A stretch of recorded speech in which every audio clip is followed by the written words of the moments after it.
Өнөөдрийн хичээлээр 3 төрлийн амтад жигмиг хийж байгаа. Эдгээр жигмигийн үндсэн орцоор пирог, тартны суур хийж болдог юм шүү. Бүх орцоо тасалгааны температурт байлгаж бэлдсэн байх ёстой. Цэцгийн тос маань хутгахад амар бол зөөлрсөн байвал маш сайн. Бүх шингэн орцуудаа Белокекстэй муу адил төрүүлж жигдэлж хутгасны дараа хуурай орцуудаа шигшиж игээд хооронд нь сайтар хутгаад зуурмаг маань бэлэн болно. Гурилыг зуурч бэлэн болохоор нухахгүйгээр бөөрийнхээ хэлбэрт оруулан энэ нь жигмиг хөнгөн бутрамтгай болгох ёстой. Нухахаар гурилын цавуулаг идэвхжиж улмаар жигмиг хатуу болдог. Бэлдсэн гурилаа 15 минут амраана. Жигмигийнхаа шингэн орцуудыг эхлээд сайтар жигдэлж хутгасны дараа хуурай орцуудаа шигшиж хийгээд зуурмага цайвар хөсгөр болтол нь хутгаснаар жигмиг нэг жигд бүтэцтэй болдог.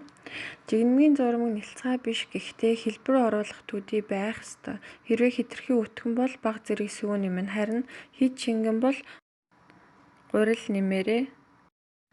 Зарим жигмигүүдийг шоколад багтаа болгохгүй тулд шоколадны хэтэрхийнүүтэй сайтар тарааж хутгаарай.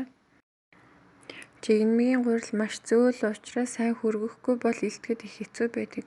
Гурилыг хүргэснөөр цавууллыг нь амарч зуурмаг жигнэх явцад энэ зуурмаг муу адил маслаа өрөөний температур зөөлрүүлсэний дараа шингэн орцуудаа нэмэж холиод сайтар устгасны дараа сахар олон сахарын ванила хийж ууслан хутгаад дээрээс нь хуурай орцуудаа нэмэж шигшиж хийгээд зуурмага зурнаа. Тэгэд энэ жигмиг маань арай хөвсгөр хөөлтөй харагдвал хөөлтөй байлгахын тулд белоны хөөлгөгч нэмж хийсэн байгаа шүү. Тэгэд зуурмага сайтар жигдэлж зуурсныхаа дараа хэвээ та өөртөөхөө сонирхлоор загвар гарган хэвээрээ. Тэгээд би болохоор гарын алгаараа бөөр хийлээ твэлждэг. M&M чихэр тавихад илүү тохиромжтой хөөрхөн хүүхдийн сонирхол татхуйц харагдаж чаддаг гэж боддог. Энэ үйл явцыг хүүхдүүдтэйгээ бас хамт хийх юм бол их баяртай байдаг шүү. Тэгээд хамт хийгээд үзээрэй.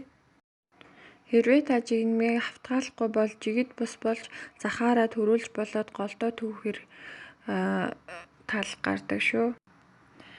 Энэ жигмигүүд нь халуунаараа ч бүлээнээрээ ч хүүтнээрээ ч тэрч маш амттай болдог шүү. Хүүхдүүдтэй дуртай. Өргөчний хөргөөр хэсэгт 15 минут амраасан гурил маань бэлэн болсон байна. Энэ төсөж хэлбэрт оруулахад ч юм уу амархан байдаг. Наалдамхай биш байдаг учраас амархан ба.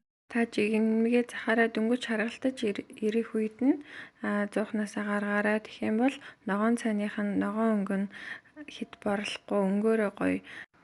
Жигмиг бэлэн болохоо зарим нь хатуу, зарим нь зөөлөн байх юм бол та жигмигээ жигд хуваагаагүй учраас тийм болдог шүү. Зуухнаас гарахад жигмиг хит зөөлөн байвал санаа зовлтгүй хөрөх явцтай бэхждэг юм шүү. Жигмигээ листэн дээр бага зэрэг хөргөө төмөр хусуур ашиглаж сараалжин төмөр дээр тавиад гүйцэд хөргөөрэй.